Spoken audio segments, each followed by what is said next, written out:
Bismillahirrahmanirrahim. Alhamdulillahi rabbil alamin, wassalatu wassalam ala rasulil karim wa ala alihi wa sahbihi wattabi'ina ila yaumiddin. Rabbi shrah li sadri wa yassir li amri wahlul 'uqdatam min lisani yafqahu qawli, amma ba'du. Assalamualaikum warahmatullahi wabarakatuh.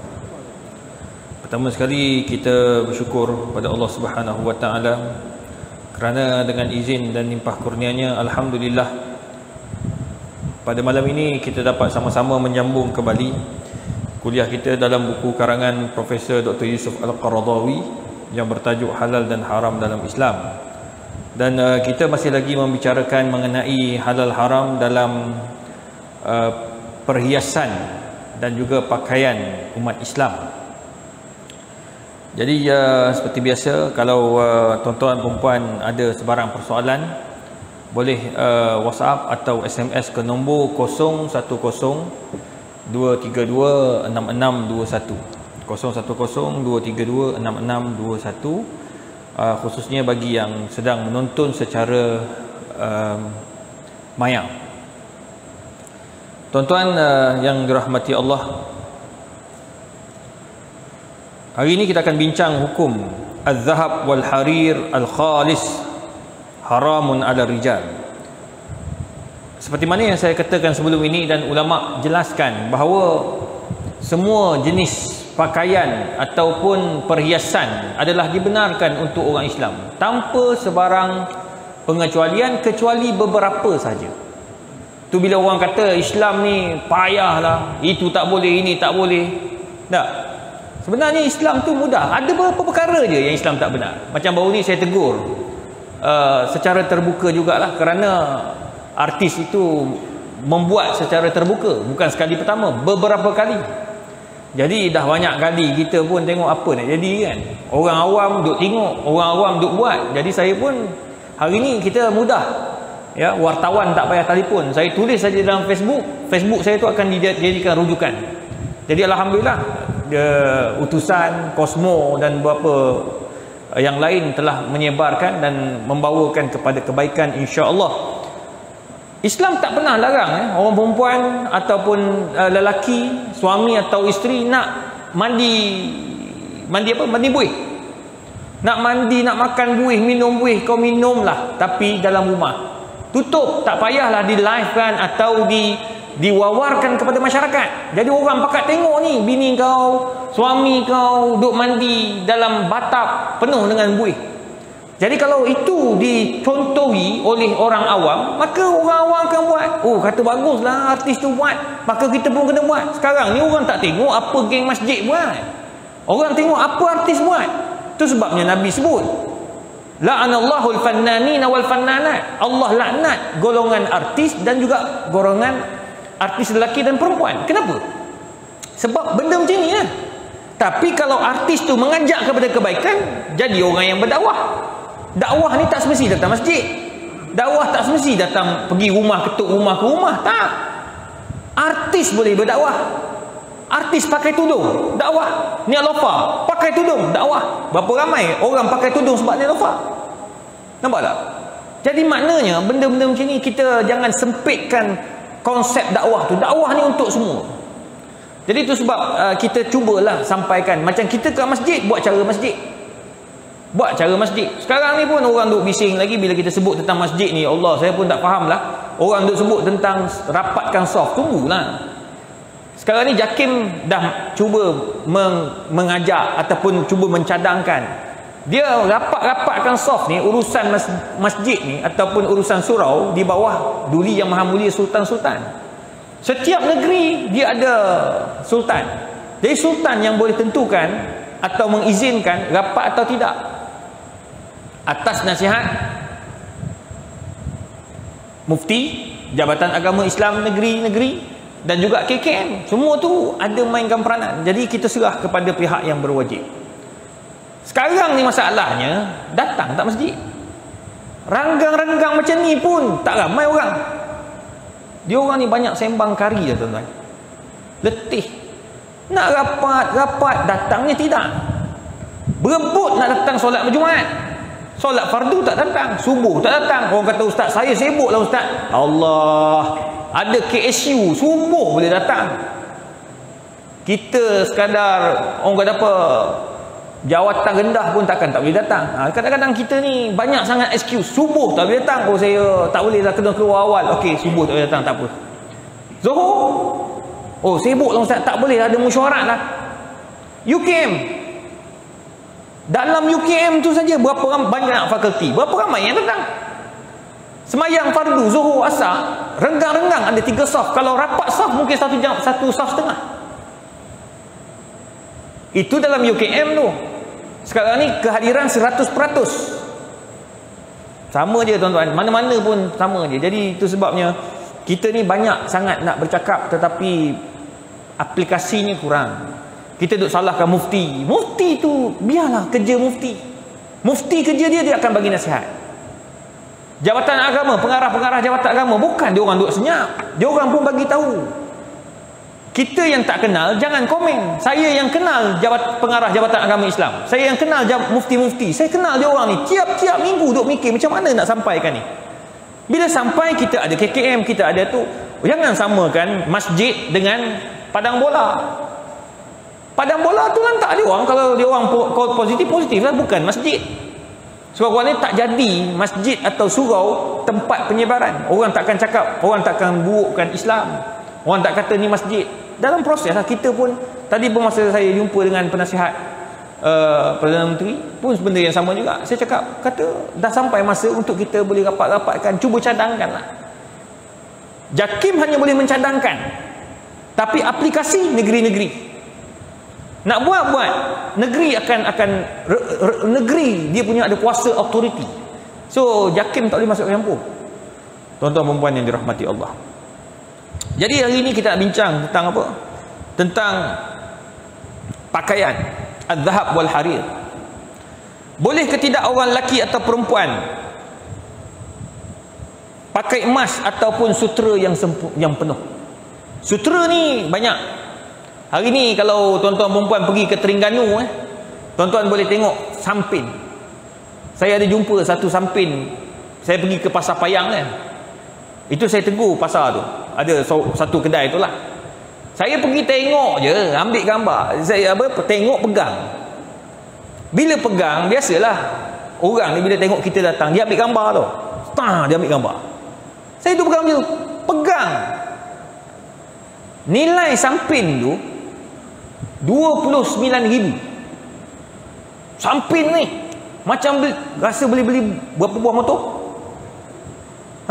3 buah motor. Kalau Y suku tu dapat lah, ya. Tambah sikit lagi 43 kan. Allah, sampin 29,000 lah. Saya dapat maklumat, ada orang hantar WhatsApp, dia kata, Masya Allah, ustaz pakai sampin 29,000. Saya kata, mana pula tahu saya pakai 29,000? Ni gambar ada dekat Pasar Payang tu, orang tunjuk gambar saya ambil. Saya kata, mana saya beli? Saya tengok, bila dengar 29, aku letak balik. Nampak tak? Ni gambar telah membawa kepada fitnah. Memanglah baguslah tuan kedai tu nak gunakan muka saya untuk apa? Untuk bisnes dia. Dia kata Ustaz Izhar pun datang beli. Tapi kau agak-agak lah, bila pula aku beli 29,000? Mana ada? Samping saya semua orang bagi. Pergi forum, orang bagi hadiah. Pergi sana, pakai apa? Pergi Pahang, orang bagi tenun Pahang. Saya pakai je. Sampai saya pakai, saya mula-mula dapat tenun Pahang tu, saya tak tahu itu ada sampin, tahu tak?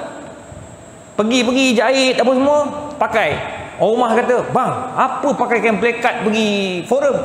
Dah orang bagi, pakai je lah. Dia tulis tenun Pahang. Kita pun pakai. Jumpa Datuk Badil Shah. Datuk, ni berapa harga kalau dekat Pahang? Wih, ini 1,000 lebih ni. Ui, tu dia kain plekat. Rupanya bukan kain plekat, tenun. Kita mana tahu tuan-tuan. Semua orang bagi, kita pakai je. Tu rezeki ustaz-ustaz lah, ramai orang bagi kan. Jadi Masjid Al-Um nak bagi apa? Contoh. Jadi nak bagi tahu, macam samping tu saya tanya, apa saja mahal sangat? Dia kata dalam tu ada sutera. Sutera? Haram sutera ni. Oh, dia kata ustaz, tak banyak. Kita letak tak lebih daripada 50%. Mana 49%. Sutera, bakinya cotton. Benang tu sutera, bakinya cotton. Tu yang jadi lembut tu, bila pakai tu nampak terletak kan. Jadi patutlah mahal. Jadi saya kata tak apalah. Kalau bawah 50% tak ada masalah. Atas 50% itu haram. Itu sebabnya macam kita nak beli, cuma kedai-kedai ni dia orang bagi tahu lah, macam tenun-tenun ni dia orang bagi tahu. Dia kata ada juga ustaz yang bukan ready made, dia panggil apa? Kena tempah ni apa? Dia panggil apa? Dia datang tu dia nak macam ni, nak bunga macam ni, bunga macam ni. Custom made. Custom kan? Dia customkan benda tu. Dia nak, okey saya nak macam ni, nak macam ni. Dia minta nak 70% ke 80% sutera. Itu haram. Dia kata ustaz, cuma saya ni, saya tahulah haram, cumanya saya ni diminta buat. Kalau tadi yang bawah 50% 29,000, kalau yang atas 50% berapa puluh ribu saya tak tahu. Dia kata orang nak bisnes, saya orang bisnes, orang datang nak buat samping, harga katakan 50,000 sebagai contoh. Takkan saya tak buat ustaz? Saya kata bila haram pakai, haram jual. Very simple. Baru ni dekat ada kedai emas dekat Bandar Baru Bangi ni. Ada orang datang buat gelang emas. Dia buat gelang emas untuk diri dia, lelaki. Boleh tak dia buat? Nasib baik dia kenal saya, dia telefon kata ustaz ada orang minta lah, kata dia buat untuk dia, tulis nama dia, tulis dekat gelang tu tulis Haikal, kata contoh lah nama dia Haikal. Boleh ke tak boleh? Tak boleh. Tapi ustaz dia nak bagi, dia ni bisnes ustaz, saya buat je, bukan saya pakai. Bila kita tahu dia nak buat benda yang haram, maka haram kita jual, haram kita tempah. Tu dia punya kaedah. Kecuali dia tak bagi tahu. Yang selalunya orang buat, dia diam tau. Orang tak tahu, tak apa. Ni masalah dia tahu. Dia bagi tahu tulis nama Haikal. Pelik lelaki ni. Apa ni, tokai kedai emas tu. Haikal. Siapa nak pakai ni? Masa buat resit tengok nama dia Muhammad Haikal contoh. Ni contoh bukan betul. Ni nama tuan, siapa yang nak pakai ni? Saya nak pakai. Tu dia stop. Kejap ni saya nak masuk dalam. Dalam tu call saya lah. Boleh tak? Tak boleh. Saya kata haram. Tu yang dia lah kali dia terpaksa tolak. Tolak tak apa. Allah Maha Kaya. Daripada kita bantu orang untuk buat benda haram, tak boleh lah. Dia sama macam kita bagi sewa kedai untuk buat benda haram. Orang tu nak jual arak, kita bagi dia jual arak kat situ, maka hukumnya haram. Walaupun kedai kita bukannya kedai jual arak, kedai kosong, kita bagi dia jual benda haram, maka hukumnya haram. Tu isu-isu lah yang berlaku. Wa idza kana al-Islam qad abaha az-zinah. Di mana kita tahu bahawa Islam sangat membenarkan kita ini berhias. Tuan-tuan nak pakai apa, pakailah, tak ada masalah. Wastankara tahrimuha, dan tak semua benda yang Allah haramkan. Tuan-tuan, maka dalam surah A'raf Allah sebut kul man harrama zinatallah allati akhraja li'ibadihi wat thayyibati minar rizqi. Katakan wahai Muhammad, jangan mudah kita nak mengharamkan suatu benda, menghalalkan suatu benda. Tu dia. Jangan mudah kita nak mengharamkan. Sebab nak haramkan suatu benda ni mesti dengan dalil. Saya nak haramkan A, buat benda tu, ada dalil. Nak halalkan benda tu, mesti kena ada dalil. Dia tak boleh nak mengharam-haram, tak boleh, tuan-tuan. Fa innahu harrama 'ala rijal naw'ain min az-zinah. Kita ada dua jenis perhiasan yang diharamkan untuk orang lelaki. Pertama, at-tahalli bil-dhahab al-khalis. Pakai emas sepenuhnya ni, pakai emas. Pakai emas. Pakai emas. Dia buat emas. Emas putih ke, emas kuning ke, tak kisahlah. Hari ni dia buat emas, dia salut warna kuning, hukumnya haram juga, tak boleh. Tapi ada satu lagi, dia panggil platinum. Platinum ni dia bukan emas, dia satu jenis logam khas, tapi harganya sangat mahal. Dia lebih mahal daripada emas. Cincin dia macam ni, macam ni cincin ni. Bentuk macam cincin apa? Cincin rotan, belah rotan. Ada teks titik atas tu, dia ada macam belian, satu belian je. Harga 33,000. Saya tahu ni bukan sebab saya ada, tak, sebab orang tanya. Dia tunjuk macam ni, dia tunjuk macam ni, dia tunjuk macam ni. So Oh, saya kata berapa harga ni? 33,000 Ustaz. Allah. Emas ke? Tak, ni platinum. Maka itu dibenarkan. Dibenarkan. Tak salah. Sebab bukan emas, yang haram emas. Emas tidak boleh untuk lelaki. Begitu juga dengan sutera. Sutera tak boleh untuk lelaki. Saya ingat seorang almarhum dah, bekas menteri besar sebuah negeri, saya tak mau beritahu lah mana. Dia ni dah meninggal. Dia geng masjid, duduk kat ni lah, Kajang Bangi ni lah. Lepas habis tarawih, dia panggil saya pergi rumah dia kejap. Okey lah, saya pun pergi lah tarawih. Lepas habis tarawih tu pergi rumah dia, singgah kejap tepi dengan masjid, dengan surau. Saya pergi rumah dia. Dia masa tu tak sihat. Dia pun bawa datang satu kotak. Kotak pun letak depan saya. Dia buka. Dia buka-buka, ada jam Rolex. Jam Rolex.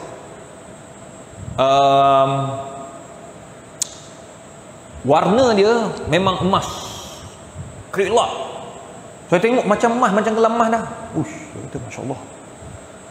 Dia kata, Ustaz, saya ni, ini zaman-zaman jahiliah saya dah.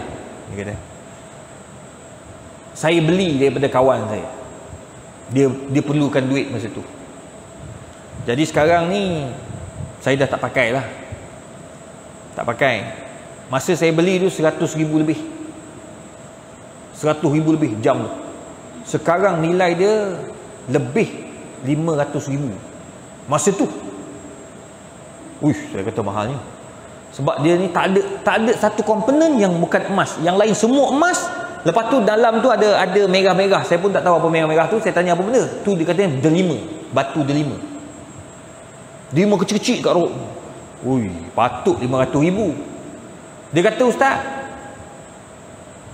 kalau saya nak tolak benda ni, saya nak jual. Saya nak jual. Saya tak nak benda ni ada kalau saya mati. Saya khawatir nanti anak saya atau cucu saya pakai.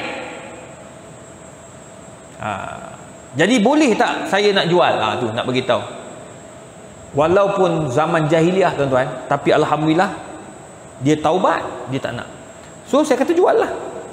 Jual kat kedai emas. Tapi Ustaz, kalau orang yang saya jual tu dia pakai, tak, pergi jual kedai emas, pergi jual kedai jam ni, itu terpulang. Kita nak kita punya harga tu. Jam tu ambil balik duit dia. Kita bukan nak jual suruh dia pakai, tak. Kita bagi tahu saya nak jual, saya tak mau pakai dah. Dan saya harap benda ni tak diberi kepada orang untuk pakai lah. Kita, itu tanggungjawab kita. Kita maklum pada penjual, pembeli. Pembeli tu mestilah orang yang beli tu kedai-kedai lah. Kedai-kedai jam yang terkemuka, mungkin dia tahulah tempat-tempat dia kot. Jadi orang tu ambil, bayar 500,000 contoh. Maka dia selamat daripada api neraka. Tengok. Jadi itu sebabnya tuan-tuan, benda-benda macam ni ada orang dia tak tahu zaman jahiliah. Jadi tak boleh kita nak marah dia. Ada orang dia taubat dah, selesai masalah. Yang penting dia bertaubat. Alhamdulillah masa dia meninggal dunia, masya-Allah. Jadi orang baik tuan-tuan, orang baik sungguh. Tapi itulah yang lepas lah. Yang lepas taubat. Taubat kan hak Allah Subhanahu Wa Taala. Allah bagi peluang kat kita untuk taubat. Jadi kita tak boleh nak hukum dia. Oh, ini apalah jahiliah sangat, tak boleh. Itu orang kata apa? Setiap orang ada zaman-zaman gelapnya. Ada orang tak ada rezeki dia lah. Tapi jangan takbur pula. Saya alhamdulillah lah, saya tak pernah buat maksiat daripada kecil lagi. Jangan belagak. Takut nak mati nanti kau buat maksiat. Nah, jangan sombong. Kita semua ni kita kena kekal macam ni sampailah kita mati. Yang kedua, lubsul harir al-khalis. Pertama, tak boleh pakai emas atau gelang emas untuk lelaki, atau al-ghalib. Ghalib ni lebih banyak. Itu dalam mazhab Syafi'i lebih banyak daripada perak dicampur. Yang kedua, sutera. Tak boleh lebih daripada kain selain daripada sutera. Mana jangan lebih daripada 50%. Daripada Ali radhiyallahu anhu qala, akhadha an-nabiy sallallahu alaihi wasallam hariran faja'alahu fi yaminih wa akhadha dhahaban faja'alahu fi shimalihi thumma qala in hadaini haramun ala dhukuri ummati. Dalam hadis Nabi ambil sutera letak belah kanan, emas sebelah kiri. Maka Nabi pun bagi tahu, wahai umatku, sesungguhnya dua benda ini haram ke atas umat lelakiku. So jelas. Itu sebabnya elak lebih baik daripada adalah benda-benda yang macam tu. Elak kan. Cuma ada orang tanya, ustaz, macam mana baju batik yang kita pakai hari Khamis tu? Sekarang ni batik hari apa Khamis, lepas tu ada satu lagi hari. Tiga bulan ke? Saya pun dah tak ingat dah. Hari batik dia panggil. Rasa hari tu 3 bulan. Orang pun ingat. Banyak ramai pencin semua dah. Saya pun dah tak ingat sebab banyak sangat orang tahu. Sama ada hari Khamis ataupun ada satu lagi hari. Katakanlah kita letak hari Khamis. Yang orang pakai yang lembut-lembut tu. Dia bukan sutera penuh. Bukan sutera original. Dia panggil sutera sinai. Kalau tuan-tuan pergi ke Masjid Haram, tuan-tuan tengok imam Masjid Haram dia ada pakai jubah, lepas tu luar jubah dia tu dia ada kain yang lembut tu, macam kain apa? Dia macam kelambu tu dia pakai. Itu dinama dia buat itu sutera tau. Tapi bukan sutera betul. Dia panggil sutera sinai. Sutera buatan. Itu dibenarkan. Dia lembut. Bukan yang original. Sama juga macam tie. Baru ni ada orang tanya saya, dia kata, ustaz, saya pakai tie, saya beli kat China. Tie saya ni, harga tie saya ni 100% sutera. Tapi tie je. Baju saya cotton, seluar saya cotton, seluar dalam cotton, lepas tu stocking cotton. Campur semua tak lebih 50%. Tu tak betul. Dia bukan kira semua yang ada pada badan, dia kira part by part. Tie satu tie tu tak boleh lebih daripada 49%. Tak boleh lebih. Baju tak boleh lebih daripada 49%. Seluar tak boleh lebih daripada 49%. Stocking tak boleh lebih 49%. Bukan kau satukan tie campur dengan semua sekali. Dia pandai matematik macam ni pula jadi. Dia tak boleh macam tu. Dia kira setiap satu bahan tu. Satu barang satu. Dia kira macam tu. Ya. Macam emas, sama juga. Cincin tu satu. Dia tak boleh campur dengan jam, tak boleh campur dengan apa lagi yang lain-lain, tak ada. Ya. Yang dibenarkan untuk guna emas, gigi. Gigi emas boleh. Hidung emas boleh. Tapi orang tak buat dah hidung emas sekarang ni. Dah guna benda lain dah. Teknologi moden hari ni tak pakai emas dah. Tapi di Rusia, orang Islam dia memang pakai gigi emas. Tu dia senyum tu gigi penuh emas. Dia bukan saja tahan lama. Saya ni kat belakang ni ada gigi, ada bukan gigi emas. Lubang tu dia kena tulang pecah. Jadi berlubang. Bila berlubang tu, doktor dekat Kajang tu dia cakap, ustaz banyak kali dah buat ni. Makan pecah. Sebab saya suka makan kambing. Kambing kan dia pecah-pecah gitu kan. Tergigit dia pecah terus. Dia kata ginilah ustaz. Saya cadangkan ustaz bubuh emas. Bukan banyak, sikit je. Lubang tu dia tutup emas. Emas ni dia punya sifat dia, bila kena dia tak pecah, dia masuk ke dalam, lepas tu dia okey balik. Macam tu sifat dia. Saya buat, alhamdulillah, tuan-tuan selamat. Mahal lah sikit, dan RM1,000. Kalau saya tampal 100,500, setahun 2 kali tampal, kena 4 tahun dah dekat RM1,000. Ini saya buat tahun 2012 sampai sekarang, alhamdulillah tak pecah-pecah. Maknanya berbaloi lah sikit. Tu tak ada masalah. Untuk gigi tak apa. Hidung sama juga, sebab ada riwayat seorang sahabat dia putus hidung. Dia bubuhnya hidung daripada ditambah dengan besi. Kan hidung ni kan berair, menyebabkan dia berkarat dan infection. Akhirnya Nabi kata tukar, bubuh hidung daripada besi, daripada emas, baru dia tak rosak. Tu zaman dahulu punya teknologi. Zaman sekarang kita dah ada teknologi yang lebih advance, so kita pakai yang advance tu lah. Baik. Dalam satu hadis Nabi kata, la talbisul harir, jangan kamu pakai sutera, kerana sutera itu pakaian untuk mereka di dunia, tetapi bukan untuk di akhirat. So kita pakai di akhirat, di dunia kita tak boleh pakai. So elakkan. Suatu hari Nabi SAW nampak khatiman min dhahabin fi yadi rajulin. Nabi jalan nampak orang pakai cincin emas. Nabi pergi, fanaza'ahu wa tarahahu. Nabi ambil, lempar, zoom, lempar. Bila Nabi lempar, tuan-tuan,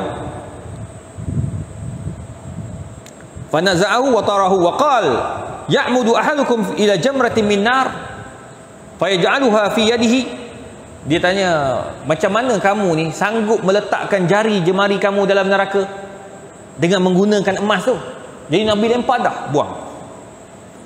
Faqil lirajul, lepas Nabi faqil lirajuli, lepas Nabi tu Nabi pergi, orang pun cakap pada lelaki yang kena yang pakai cincin, kena buang cincin dia tu.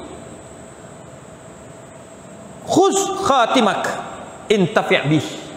Tu Nabi dah buang cincin kau tu, pergi ambil balik. Ambil balik, kau pergi jual. Nabi cabut, buang. Ambil, orang tu pesan, ambil kau pergi jual lah. Intafi', ambil, manfaatkan dia. Tahu tak apa orang tu jawab? Sahabat jawab, la wallah, tidak, wallahi, aku bersumpah dengan nama Allah, aku takkan ambil. Aku takkan ambil, kerana ia telah dilempar oleh Nabi Muhammad sallallahu alaihi wasallam. Jadi maknanya tuan-tuan, sahabat ni bila Nabi larang, terus dia orang tak ambil dah, tak berani nak ambil, tuan-tuan. Ini Nabi larang kita buat maksiat, orang buat bangga lagi dengan maksiat. Macam tadi sebut tadi lah, sekarang ni anak muda bangga dengan maksiat tau. Bangga dengan maksiat, dengan TikToknya. Tuan-tuan boleh tengok lah, tengok, pening kita tengok, Allah, macam-macam. Nasib baiklah saya tak reti dengan benda-benda tu, nak tengok, setakat tengok je lah. Benda tu jadi fitnah pula. Perempuan dengan bangganya dia tunjuk produk ni, produk makanan orang perempuan. Dia untuk orang perempuan, macam jamu lah, apa semua ni kan. Jangan bagi tahu kata ni jamu, tunjuklah jamu. Tapi dia pergi pakai seksi, kenapa? Apa kaitan seksi dengan jamu? Betul tak, Kak? Apa kaitan jamu dengan seksi? Dia seksi, dia lompat-lompat, dia joget, dia kata, oi, pening. Lepas tu ada orang tegur. Ada seorang ustaz tegur daripada Perak. Dia tegur, kena marah balik ustaz tu. Tu yang tak faham. Dia kata kubur lain-lain. Contoh, tak boleh lah macam tu. Sama juga macam mandi buih ni, ada juga yang cakap, ustaz, biarlah masing-masing je kubur. Ustaz tegur buat apa? Dah nama dia artis. Dah. Bila ustaz tak tegur, kau kata ustaz tak ada kerja. Bila ustaz tegur, kau kata ustaz menyibuk. Jadi macam mana? Dah, itu memang kerja amar makruf nahi, bukan kali pertama, dah banyak kali kita tegur lah. Dah. Belit-belit. Kita pula dimarahnya kalau tegur. Mufti larang, dimarahnya mufti. La haula wala quwwata illa billah.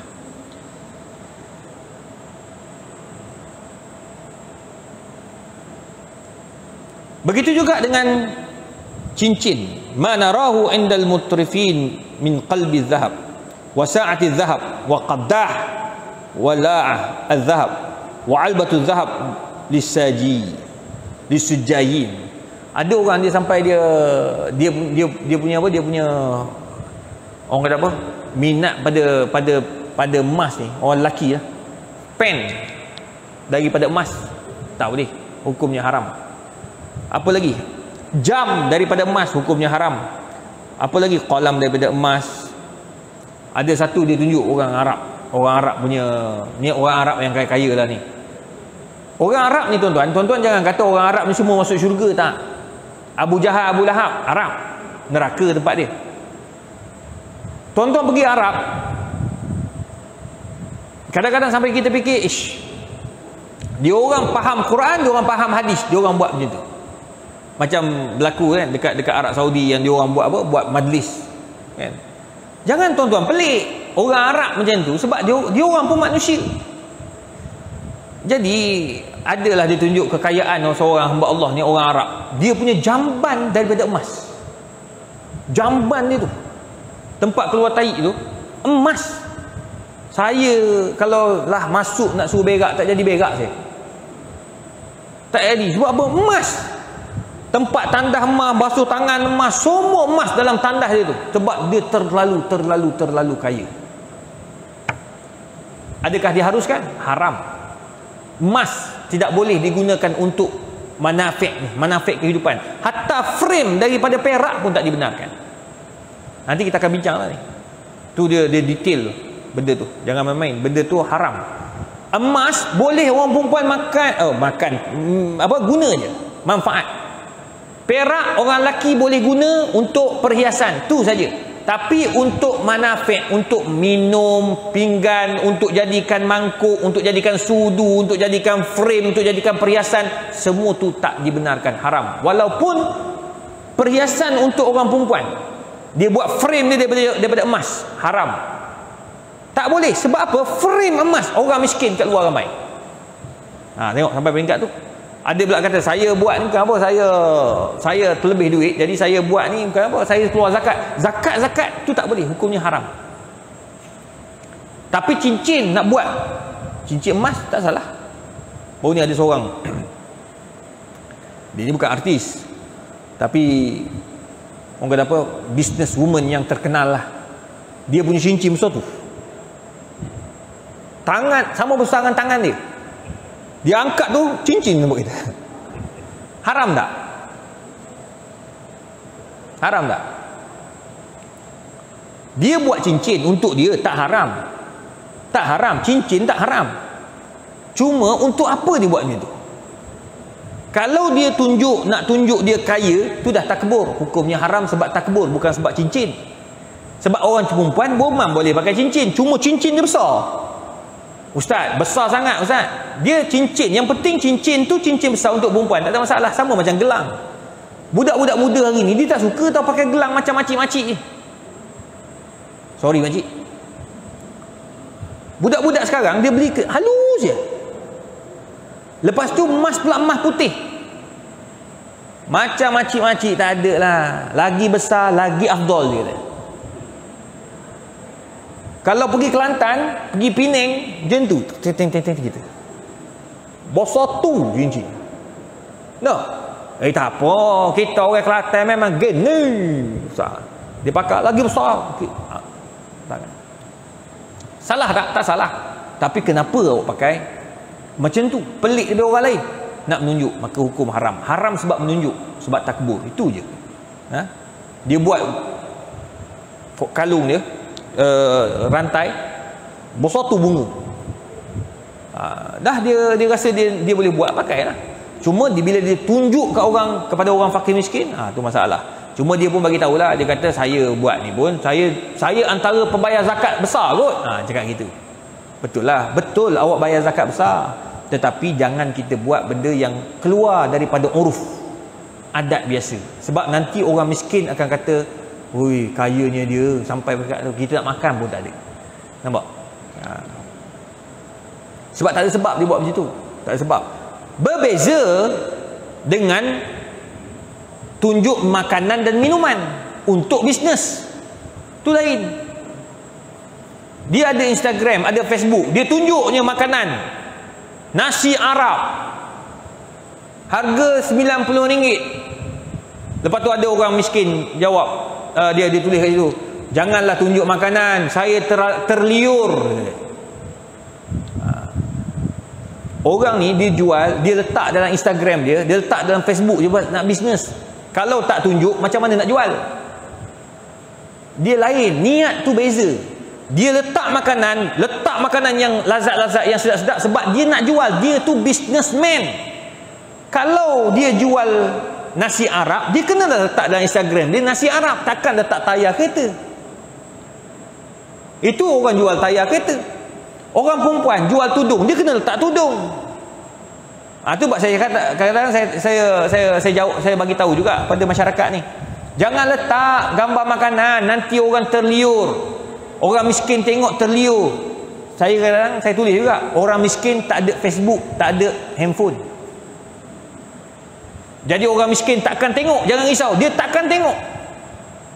Ini tak, dahlah B40 handphone, iPhone 13. Tak faham saya, baru ni siapa? Kita orang pensyarah kan tahulah. Student ni kadang-kadang dia datang duit tak ada. Tapi bila tengok handphone dia, handphone 5,500. Prepaid je, tak ada. Pakai wifi fakulti. Yang penting barang mesti branded yang terkini. Tu masalah dia. Pensyarah, kalau 3310 tu dia nak pakai yang tu juga. Kadang-kadang mahal daripada pensyarah punya lagi. Tak boleh lah macam tu, kan? Selalunya orang yang tengok makanan, yang tengok ni, yang ada Facebook, Instagram ni, duk layan data-data ni, kena bayar pakai data. Orang B40 dia takkan banyak datanya. Tak ada masa dia nak tengok handphone, tengok gambar-gambar semua ni. Makan data. Jadi baik dia gunakan data tu untuk beli makanan anak isteri dia. Kena faham lah, janganlah salahkan orang-orang jual. Ramai orang-orang jual makanan ni tanya, kata, boleh ke Ustaz saya letak makanan? Orang kata tak boleh Ustaz, sebab letak makanan. Tengoklah sebab apa kau letak. Letak sebab menjual, tak apa. Tapi yang salahnya letak, hari ni my menu apa yang kadang-kadang sikit, rusa golek. Makan kiu. Dekat Malaysia ni aku seorang ni makan rusa. Kalau macam tu dah haram. Sebab apa kau menunjuk? Esok tunjuk pula lobster. Makanlah lobster ni ha. Ya Allah, sedap betul. I memang tiap-tiap hari makan lobster. Lobster ni satu ekor 200 setengah. Habis. Itu memang haram. Sebab kau nunjuk tak ada sebab. Kalau pergi ke Sabah, lobster 200 setengah dapat 5 ekor. Sabah. Tu heaven lah. Nak makan-makan kat sana lah. Kalau nak makan siakap, pergi Langkawi. Nak makan sotong, pergi Penang. Bagus jugalah tuan-tuan. Isu-isu macam tu berlaku. Jadi maknanya orang letak harga elok lah sikit. Baguslah. Ini dia main angkat harga ikut dan dia. Walaupun saya tahu salah pembeli. Kita bila beli barang, kita kena tahu berapa nilai siakap, berapa kilo kita ambil, berapa. Tapi kalau tapi kesilapan orang tu pula, dia letakkan harga melampau-lampau sangat dan tidak letakkan harga yang sebenar. Itu tak boleh lah, memang salah lah. Macam kedai mamak kan, macam mana dia kira? Kita ambil nasi apa? Nasi kandar. Ini nasi kandar kan? Cuk. Laju gila. 39 ni. Kita pun ambil simpan. Benda yang sama. Tak percaya tuan-tuan buat. Saya dah buat tu. Saya tahu tu. 39 okeylah, kita bayar. Contoh. Tapi tak ada sampai 39. Tu makan 2 orang. Kalau makan seorang dalam 11-12 ringgit. Kena yang time mahal tu mahal juga. Sampai 20. Dia kira 20. Esok kita datang lagi. Ataupun 2 minggu lagi kita datang lagi. Benda yang sama kita ambil. Ingat. Simpan resit tu. Sama. Tak sama. Berapa? Hari tu, katakan hari tu 22. Naik 25. Datang kali 3, 18 pula. Pening molek. Dia punya harga tak sama. Itu memang boleh kena tu. Dia kena letak harga yang standard. Macam ada kedai Melayu satu dekat tempat saya lah, dekat Bangi. Saya tak makan dah situ. Sebab saya makan 2 orang dengan isteri saya. Isteri saya ambil apa tau? Ambil paru.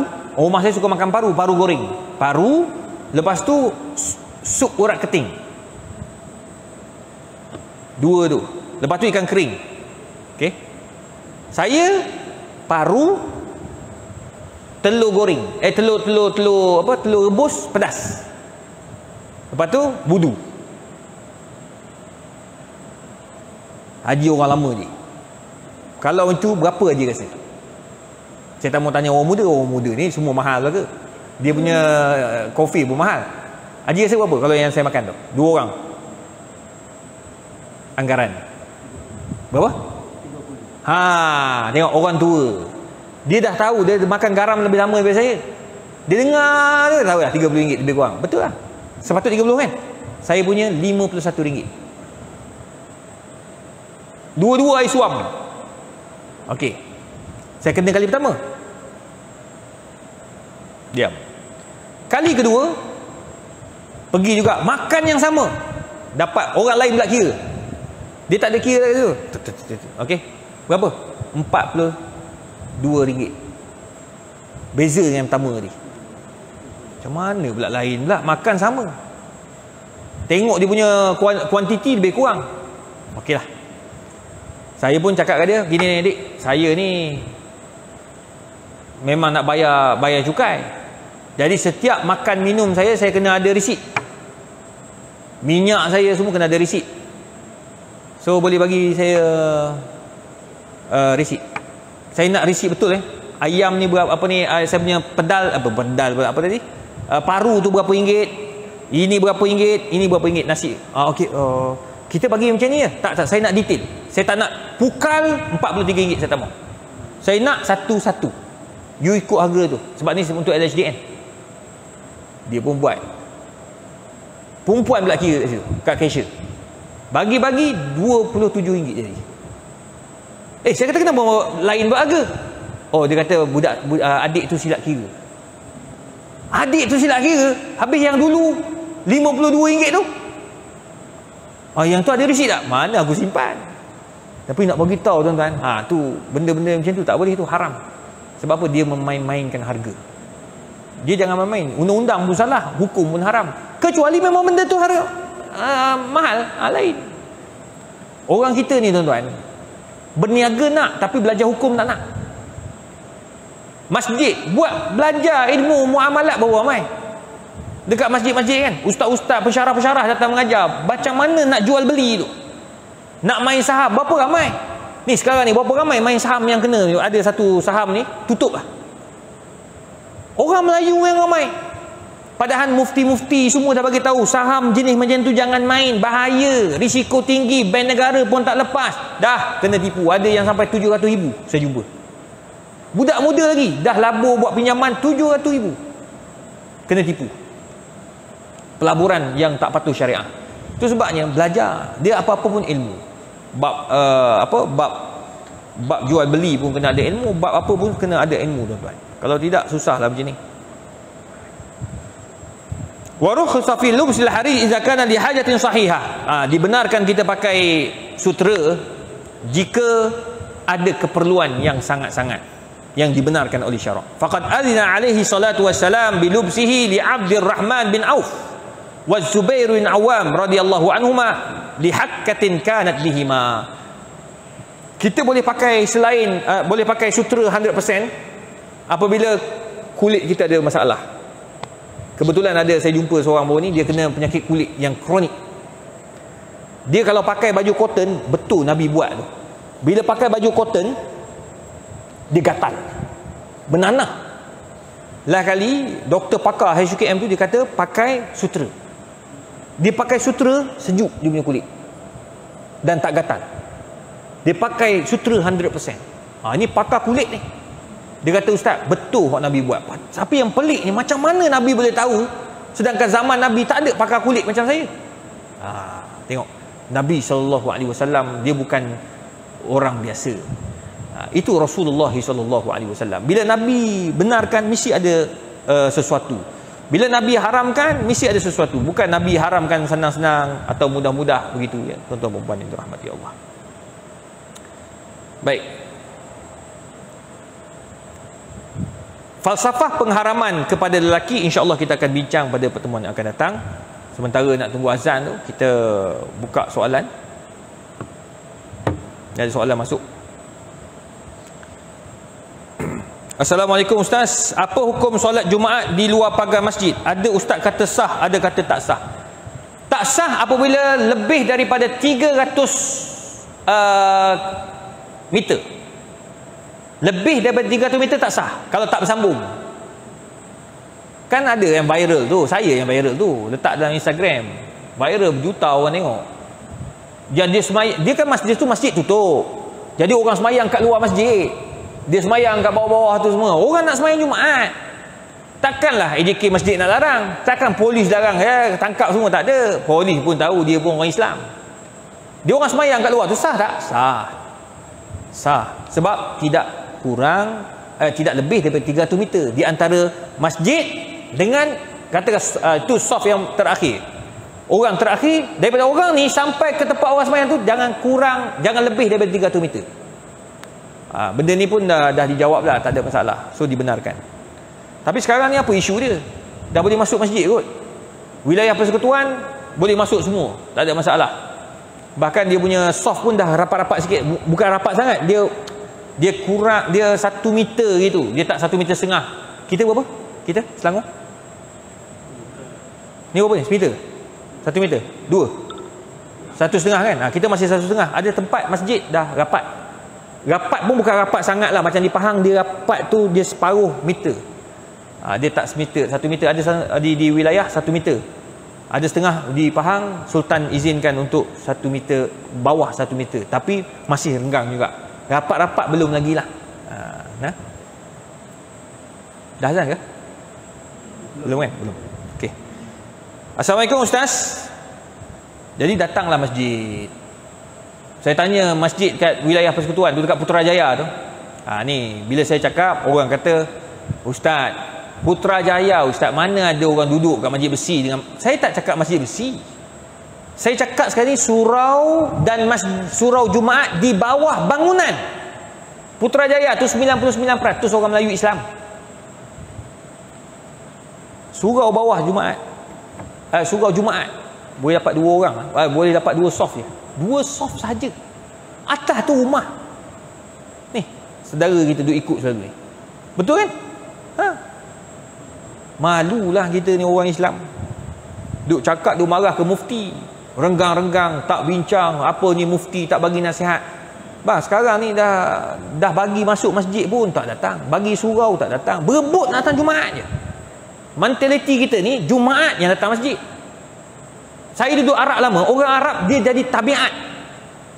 Dia jadikan budaya datang solat berjemaah di masjid. Aib semayang kat rumah.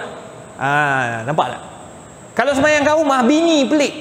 Bang, kenapa semayang kat rumah? Hari ni perut ishal. Hari ni aku cirit birit. Isteri akan tanya suami, awak tak pergi masjid hari ni? Cirit birit. Mesti bersebab. Sekarang kalau pergi masjid, isteri tak nak tanya. Pelik.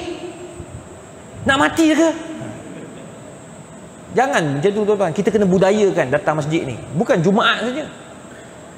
AJK semua tahulah macam mana keadaan masjid kita ni. Yang bising-bising ni semua tak datang masjid, sembang lah semua ni. Salam Ustaz, apa hukum melobi untuk mendapatkan projek? Adakah dibenarkan dalam Islam? Melobi, mempromosikan dia punya syarikat dibenarkan, tapi melobi dengan rasuah haram. Lobi projek itu memang minta maaf lah. Datuk Wahid pernah jadi orang besar universiti. Orang lobi bagi projek Kak Haji bagi ni lah. Kalau terima itu haram. Tapi Datuk tak ada bagilah. Jadi betul. Itu kalau lobi dengan duit, hukumnya haram.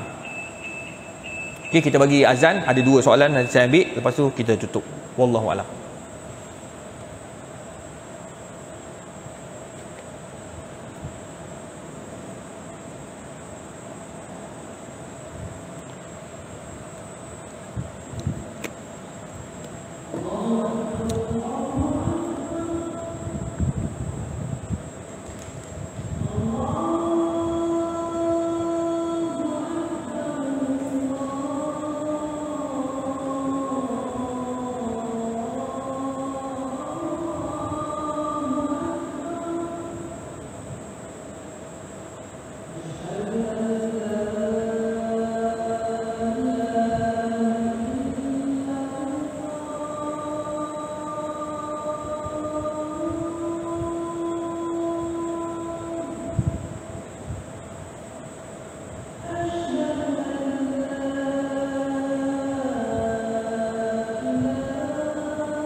Assalamualaikum Ustaz. Memakai gelang dan rantai silver ada tanda nama dan diri, boleh ke Ustaz? Man tashabbaha biqaumin fahuwa minhum. Sesiapa yang memakai gelang untuk menyamakan dirinya dengan wanita, hukumnya haram. Sekarang ni pakai gelang yang ada tulis nama sendiri, perak walaupun bukan emas, untuk apa? Kalau di Mekah ada sebab. Kita pergi sekarang, dulu kita pakai gelang masa zaman-zaman muda-muda, datuk muda-muda pergi Mekah tu, dia pakai gelang biasa kan. Gelang tu kena potong je. Zaman saya masa duduk dekat Arab dulu, dia pakai gelang biasa. Sekarang dia pakai gelang perak, ada tulis nama Izhar. Dan nombor apa? Nombor apa? Nombor IC ke ataupun nombor trip kita, saya pun dah tak ingat dah, sebab 2 tahun tak boleh. Dia ada tulis, jadi kita pakai yang tu, itu dibenarkan untuk tabung haji agar tak hilang, sebab ramai jemaah hilang. Lebih parah lagi, hak jenis boleh buka tu dia hilang, makcik-makcik selalunya macam orang macam saya lah, muda-muda ni kena cari makcik hilang, cari mana makcik tak jumpa. Rupanya dia punya gelang dia cabut, dia kata rimas makcik. Bila pakai besi tu, dia tak boleh buka lah, melekat lah tu sampai balik lepas 40 hari. Jadi dia pakai tu ada sebab. Tapi sekarang ni bila balik Malaysia, kita nak pakai, buat apa? Tak payah. Dia dah termasuk bertasyabuh. Macam gangster-gangster pakai, tak payahlah. Awak bukan gangster pun, kan? Hatta gangster pun dah tak pakai dah sekarang ni. Dah taubat semua dah. Jual dia punya tu. Itu tidak dibenarkan. Ya, ada sebab. Kecuali ada sebab nak pakai lah. Baik. Assalamualaikum Ustaz. Hukum lelaki bawa handbag. Hukum asal direka cipta untuk wanita, tetapi sejak kebelakangan ini lelaki banyak yang menggayakan handbag seperti wanita. Mohon penjarahan. Kalau kata handbag itu memang untuk perempuan dan dicipta untuk perempuan, kita pula pakai macam perempuan. Perempuan bawa macam ni, kita macam ni tak? Maka hukumnya haram. Man tashabbaha biqaumin fahuwa minhum. Tetapi kalau handbag itu dicipta untuk unisex, lelaki boleh, perempuan boleh pakai. Orang lelaki, orang perempuan pakai macam ni, orang lelaki pegang, orang lelaki dia pegang macam ni, so dia pakai, itu dibenarkan. Sebab apa? Dia pakai untuk keperluan dia sebagai seorang lelaki, bekerja, letak laptop, letak iPad, apa semua tu, tak ada masalah, dibenarkan. Jadi kalau pakai yang memang buat untuk perempuan, kita pakai, itu tak boleh. Ya, dia termasuk daripada perhiasan wanita yang kita guna untuk lelaki. Ini pun satu hal akhir zaman, tuan-tuan, pelik. Lelaki dengan lelaki, perempuan dengan perempuan. Baru ni saya naik bukit, kebetulan depan saya tu ada seorang perempuan dan seorang lagi perempuan. Cuma seorang perempuan rambut pendek, seorang perempuan rambut panjang. Dia berdua berjalan berkat. Kita orang tak adalah perasaan sangat. Sampai kat tempat rehat tu aku rasa geli sikit. Yang perempuan rambut pendek tu dia geli betul. Lepas tu kawan saya sebelah dia kata, apa benda lah zaman sekarang ni, perempuan dengan perempuan, pelik sungguh. Lelaki dengan lelaki pun ada. La haula wala quwwata illa billah. Akhir zaman. Sekarang ni orang bangga pula letak dalam Instagram. Na'udzubillah lah. Dan terakhir soalan, Assalamualaikum Prof. Hukum lelaki mewarnakan rambut tanpa apa-apa sebab. Ada kalangan personaliti dakwah yang mewarnakan rambut dengan warna perang. Mohon pencerahan Prof. Tuan-tuan, mewarnakan rambut hukumnya harus. Khususnya mewarnakan rambut dengan inai. Tak kira lah dia tu pendakwah ke, dia ustaz ke, dia lelaki ke, dia tua. Rambut dia tak putih pun, dia suka warnakan rambut, dibenarkan, diharuskan. Cuma untuk apa dibuat gitu? Sekarang ni pendakwah-pendakwah pun kena tengok banyak jugalah. Dia ada pendakwah, penonton kena faham, pendakwah ni ada banyak jenis. Dekat Malaysia tambah-tambah. Pendakwah yang hasil daripada reality TV. Dia pandai bercakap, jadi pendakwah. Artis keluar dakwah 40 hari, ustaz dah. Itu pun satu hal juga. Tapi tak apalah, sekurang-kurangnya dia minat nak berdakwah, dia teruskanlah cara dia, tapi dia jangan keluarkan hukum. Ada orang dia belajar 2, 3, 4 kali usrah, simpan janggut sikit, dah keluar hukum-hukum. Mandi wajib 2 kali, makruh, amboi dia sedap dia bagi hukum dia makruh. Apa pula makruh pula? Dah nak mandi, biar dia mandi je lah kan. Jadi jangan cepat. Ada pula yang ni ustaz-ustaz yang ataupun kita pendakwah pendakwah daripada televisyen ni, dia buat rambut panjang, lepas tu dia buat rambut ikat macam perempuan tu, dia buat silang-silang tu. Saya pun tak reti juga, menyilangkan rambut dia, lepas tu warnakan rambut. Wallahu alam, saya pun tak tahu nak cakap apa. Jadi kalau jumpa dia, tanyalah dia balik kan. Ada yang pendakwah dia simpan rambut panjang, ini sunnah Nabi dia kata. Tuan-tuan kena tahu, kena sambung lagi bacaan. Nabi simpan rambut panjang ketika perang saja, sebab bila dia kumpul jadi safety juga untuk perang. Bila kena pedang apa, dia tak kena terus tebalkan rambut sini, dia selamatlah. Kita rambut panjang perang apa? Tu yang kena tanya. Perang apa? Aduh, nampak tikus cabut lari, dia tak ada. Dan normally orang apa, kebiasaan Nabi punya rambut ni daripada sini dia sama dengan cuping telinga ni. Itulah rambut Nabi SAW. Kita ni bab-bab sunnah ni cepat betul. Nabi rambut panjang, hak tu dia ikut. Nabi datang masjid, tak datang pula. Nabi kahwin lebih daripada seorang, ikut dia. Saya kahwin lebih, bukan apa, menegakkan sunnah Nabi SAW. Masjid tak datang. Ini karut semua diorang ni. Ini nama geng-geng yang ikut sunnah Nabi, ikut apa yang dia nak sahaja. Lepas tu dia tak baca lah yang lain-lain. Wallahu a'lam bisawab. Semoga Allah merahmati kita. Kita sambung perbincangan kita pada bulan hadapan, insya-Allah. Bukan bulan depan, tahun depan. InsyaAllah pada tahun depan kita sambung dan kita buatlah perbincangan. Dan untuk makluman, pada 18 hari bulan ni katanya pihak masjid ada buat seminar kekeluargaan. Mohonlah kepada tuan-tuan perempuan yang ada anak lelaki yang tak ada kerja 18 hari bulan tu, datanglah daftar dengan pihak masjid Al-Um. Pihak masjid buat program ni, ya, datanglah, ajak budak-budak muda, anak-anak kita yang baru nak kahwin ataupun yang nak nikah ni, yang sudah nikah baru-baru pun boleh tu. Sekarang ni isu perceraian sangat menakutkan. Tadi pun saya jumpa 2-3 orang hakim mahkamah syariah negeri-negeri pun diorang duk cakap, kadang risau juga perceraian yang benda yang tak logik. Baru ni bercerai dalam laman sosial baru ni. Kesnya pergi makan dengan isteri dekat kedai, bila time bayar suami tak mau bayar. Jadi isteri marah sebab setiap kali pergi makan kat restoran suami tak bawa dompet. Jadi isteri bayar. Isteri marah, apa you ni tak bayar, you asyik-asyik I, you ingat apa I ni bank ngongeng. Suami malu lah depan orang ramai. You putuk, talak 1.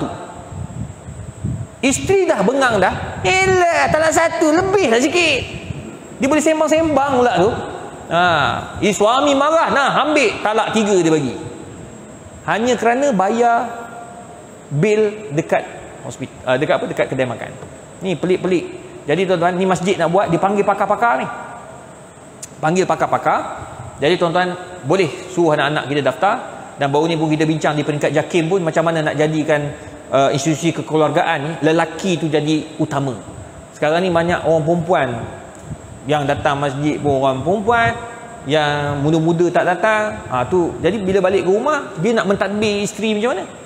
Tu pun benda yang sedang dibincangkan oleh peringkat negara, bagaimana nak pastikan kes perceraian ini dapat dikurangkan. Sebab talak itu tangan suami.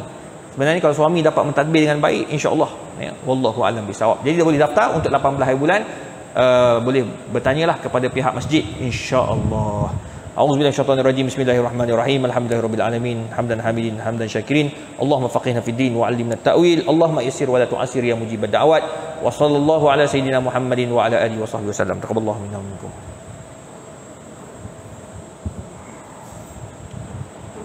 Bismillah. Allahu